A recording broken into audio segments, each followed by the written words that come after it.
Hi everyone, my name's Kat, and today I just wanted to basically give you 3 steps on creating and completing your updated LinkedIn profile. So to begin with, for those who don't know much about LinkedIn, LinkedIn is a professional networking social media outlet. They say 8 out of 10 jobs these days are filled through internal referrals, basically meaning that networking is extremely important in your job search. And LinkedIn is just one way to help with that networking endeavor. So for those who've never heard of LinkedIn or never really been to LinkedIn, essentially you just go to www.linkedin.com. It will take you to this screen. And you can go to either sign in or join today. So I've obviously been to this site before, but if you haven't, you can either click here on join today, or in my case, I would go to sign in. And you can actually also sign in here or join LinkedIn here as well. So either here or here. So just to show you, if you are just joining LinkedIn, if you click here, it will just ask you to populate this information, and then you can click join LinkedIn, or you can actually sign up via Facebook, where it will grab all of your information from your Facebook, all your contact information, and just a faster way to get through this step. But for me, I'm going to go back to sign in, and I'm going to type in my email address and my password, and I'm going to sign in. And essentially what the next screen is it'll take you to your home feed. So basically this is just a feed page where it shows other connections that you have that have updated their profile, or maybe shared a link or something fun that you can look through and see what other people are doing. But in our case, we just want to set up the LinkedIn profile. So you go to profile up here. And then as you see, obviously my profile is completed, but for those who are just setting them up, essentially this is what a completed profile should look like. And your online LinkedIn profile should essentially be an online version of your resume. So the first section actually that I recommend having is this contact information section. This is very, very important, just to have some basic information. You don't have to have your phone number if you don't want. Your email address, if you want to have if you have a professional Twitter account or any professional social media or websites or blogs, you can incorporate them here. Also, you can have a personalized, you can personalize this link right here so that you can put it in your email signature whenever you're emailing HR professionals or networking. You can put that in your email signature, and they can quickly then come to your site and see what your experience and education is all about. So I recommend doing that first. Second of all, you'll see I have a summary section here, and it's okay to have it in paragraph form. I don't recommend it being too long, a couple sentences, just basically articulating who you are, what you're interested in, what your specialties are. It's basically a summary of qualifications section on your resume. You can also include links here, so if you're a graphic designer, you can have any animations that you've created. In my case, I just put my Indeed resume here, so you can just add links that people can click on and find out a little bit more about you and what you're about. Second of all, I recommend having this basically updating your experience section. It's basically the core of your LinkedIn profile.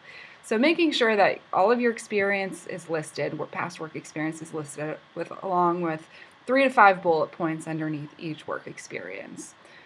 So it should be similar to your resume, as I mentioned. And the one thing that I'd recommend doing is that LinkedIn doesn't provide you with bullet points, unfortunately, but I still recommend having them. They're just easier to read than paragraphs. And so what you can do, you can just copy and paste these bullet points for each specific work experience that you want to talk about, and that works as well.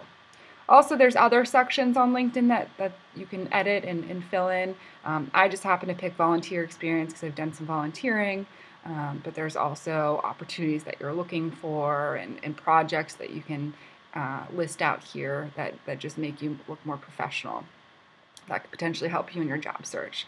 Also, there's the skills and expertise section where you can list any skills that you can be endorsed by other people on LinkedIn that you're connected with.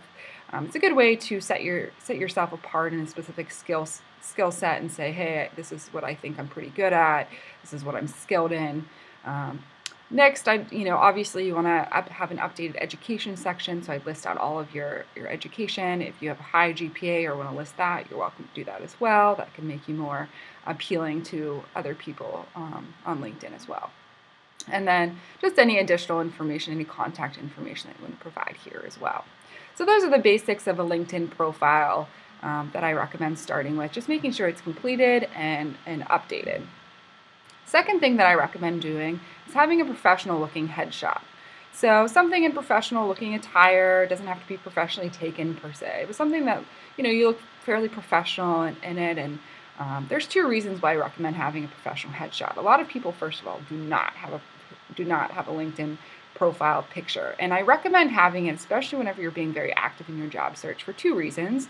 One is because whenever you're going to be connecting with people and messaging them and networking on LinkedIn, they're going to want to identify who you are, especially if you're going to be messaging or connecting with people, for instance, in HR at a company that you want to apply for, or that you've already applied for. They're going to want to see who you are.